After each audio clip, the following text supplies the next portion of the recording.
High all, welcome to competitive cracker. ഞാൻ വിഷ്ണു പുഷ്പരാജ്. നമുക്ക് CSCB പരീക്ഷ, നമ്മുടെ കേരള ബാങ്കിന്റെ പരീക്ഷ ഉടനെ കംപ്ലീറ്റ് ആവും അല്ലേ? 23 കേരള ബാങ്കിന്റെ ആ ഒരു മേളം തീരും. പിന്നെ നമ്മൾ സഹകരണ മേഖലയിലെ കുട്ടികൾ പിന്നെ ഏറ്റവും കൂടുതൽ നോക്കുന്നത് CSCB എക്സാം തന്നെയാണ്. അപ്പം നിലവിലൊരു CSCB എക്സാം പാറ്റേണൊക്കെ അനുസരിച്ചുള്ള പഠനം നമുക്ക് ഇപ്പോൾ തന്നെ തുടങ്ങണമെന്നാണ് എൻ്റെ ഒരു അഭിപ്രായം. കാരണം പുതിയതായിട്ടൊക്കെ വന്ന കുട്ടികൾ, പുതിയതായിട്ടൊക്കെ ഈ എക്സാം എഴുതാൻ പോകുന്ന കുട്ടികളാണെങ്കിൽ പോലും നിങ്ങൾ എത്രയും പെട്ടെന്ന് തന്നെ പരിശീലനം നിങ്ങൾ ആരംഭിക്കുക. ഓക്കെ, നമ്മൾ കരുതുന്നത് അത്ര സിമ്പിൾ അല്ലെന്ന് നമുക്ക് അറിയാം. നമ്മൾ ഇന്ന് വന്നാൽ നാളെ എഴുതി പോകാൻ പറ്റുന്ന ഒരു എക്സാമും അല്ല CSCB എക്സാം. ഒരു കണ്ടിന്യൂസ് ആയിട്ടുള്ള, ഒരു കൺസിസ്റ്റന്റ് ആയിട്ടുള്ള ഒരു പഠനം അല്ലേ, ഒരു നല്ല നിലവാരത്തിലുള്ള പഠനം നമുക്ക് ആവശ്യമാണെന്ന് ഓർത്ത് വെക്കുക.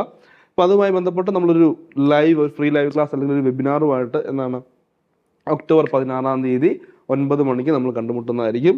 അപ്പോൾ CSCB പരീക്ഷ പുതിയ പഠന നിലവാരത്തോടു കൂടി പഠിച്ചു തുടങ്ങണം. പിന്നെ മുൻ വർഷ ചോദ്യങ്ങൾ അറിയാം അല്ലേ, മാറ്റങ്ങൾ അറിഞ്ഞ് നമുക്കറിയാം എക്സാമുകൾ നോക്കുമ്പോൾ ചെറിയ ചെറിയ വ്യത്യാസങ്ങളും കാണുന്നില്ല ക്വസ്റ്റ്യൻസിന്റെ പാറ്റേണിലൊക്കെ.